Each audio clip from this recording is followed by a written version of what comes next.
लेकिन तवांग में जो हुआ उसकी स्क्रिप्ट इस साल की शुरुआत में ही लिख दी गई थी। चीन के राष्ट्रपति शी जिनपिंग ने ईस्टर्न थिएटर कमांड का नया कमांडर नियुक्त किया था। उसे एक रेड फाइल सौंपी गई थी। रेड फाइल लेकर लौटे उस जनरल ने तभी से अरुणाचल में साजिश रचनी शुरू कर दी। हम आपको बताते हैं कि कौन है वो जिनपिंग का जहरीला जनरल, कैसे उसने घुसपैठ की पूरी प्लानिंग की। फिर वही ड्रैगन, फिर वैसे ही सरहद, फिर वही धोखा, फिर वही घुसपैठ की कोशिश, फिर वैसे ही विस्तारवादी हिंसक चाल, जिसके लिए कुख्यात है चीन की चमगादड़ खोर आर्मी। लेकिन इस बार खूनी एक्टर भी नए थे और साजिश रचने वाला डायरेक्टर भी। इस बार तवांग में खूनी स्क्रिप्ट इसी जहरीले जनरल ने लिखी थी। नाम है इसका लिन जियांगयांग। ओहदा है इसका चीन के ईस्टर्न थिएटर कमांड के कमांडर का। जिम्मेदारी है इसकी अरुणाचल के रास्ते हिंद की सरजमी पर घुसपैठ कराने की। और इसकी सबसे बड़ी आहर्ता यह है कि यह जहरीला जनरल बीजिंग के विस्तारवादी बादशाह के सबसे भरोसेमंद कमांडरों में से एक है। अपने कमांडर इन चीफ को सलामी ठोकने वाला जियांगयांग चीनी सेना के उन अफसरों में से एक है जिनको पिछले साल लाल सुल्तान शी जिनपिंग ने एक समारोह में जनरल के पद पर प्रमोट किया था।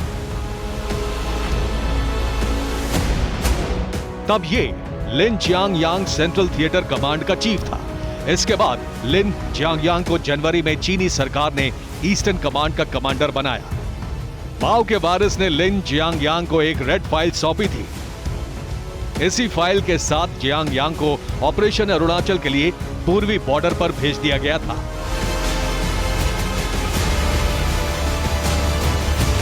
तेरह 1346 किलोमीटर बॉर्डर वाले पूर्वी सेक्टर में तैनात होते ही लिन जियांगयांग ने कैसी साजिश रचनी शुरू की, ये आपको बताएंगे, मगर उससे पहले इसकी कुंडली देख लीजिए।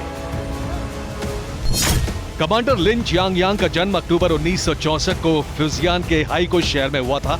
इसने पीएलए आर्मी के इन्फेंट्री एकेडमी से मिलिट्री ट्रेनिंग ली। साल 2016 में उसे 47वीं ग्रुप ऑफ आर्मी में कमांडर नियुक्त किया गया। इसके बाद उसे 82वीं और 72वीं ग्रुप ऑफ आर्मी का कमांडर बनाया गया। इसके बाद सेंट्रल और फिर ईस्टर्न थिएटर कमांड की जिम्मेदारी मिली। जियांगयांग को जुलाई 2020 में लेफ्टिनेंट जनरल जोंग जियांग और सितंबर 2021 में जनरल शांग जियांग के पद पर प्रमोट किया गया। फिर जैसे ही 2022 में ये ईस्टर्न कमांड का कमांडर बना, वैसे ही इसने सरहदी इलाकों में साजिश रचनी शुरू कर दी। 2021 में जिन 15 इलाकों के चीनी और तिब्बती नाम रखे थे, उसको लेकर अक्टूबर में कानून बनाया। मतलब अरुणाचल के गांवों को कानूनी रूप से चीनी नाम देना शुरू किया। जब अपने मुताबिक चारों तरफ से तैयारी पूरी हो गई, तब जाकर लिन जियांगयांग ने अपनी फौज को हथियारों से लैस कर घुसपैठ करवाई। और फिर वही हुआ जो पहले भी होता रहा है। आपको बता दें कि साल 2020 में गलवान घाटी में भारतीय जवानों के हाथ पूरी तरह पिटने के बाद पीएलए ने कई बार थिएटर कमांड के कमांडर बदले हैं। ईस्टर्न थिएटर कमांड में पूर्वी चीन सागर और ताइवान का इलाका आता है। भारत के लिहाज से जिस तवांग इलाके में झड़प हुई, वो उसी क्षेत्र में आता है। हालांकि चीन ने ईस्टर्न थिएटर के जिस यांगसे इलाके से भारत में दाखिल होने की कोशिश की थी, वहां भारत मजबूत स्थिति में है, क्योंकि ये इलाका 17,000 फीट की ऊंचाई पर है। यही वजह है कि जहरीले जिनपिंग के खूनी जनरल की साजिश छिन्न भिन्न हो गई। भारतीय जाबाजों की शक्ति से साक्षात्कार होते ही चीन की चींटी सेना भाग खड़ी हुई और जिस मकसद से जिनपिंग ने लिन जियांगयांग को अरुणाचल बॉर्डर पर भेजा था, वो नाकाम हो गया। Bureau report, TV9 Bharatvarsh.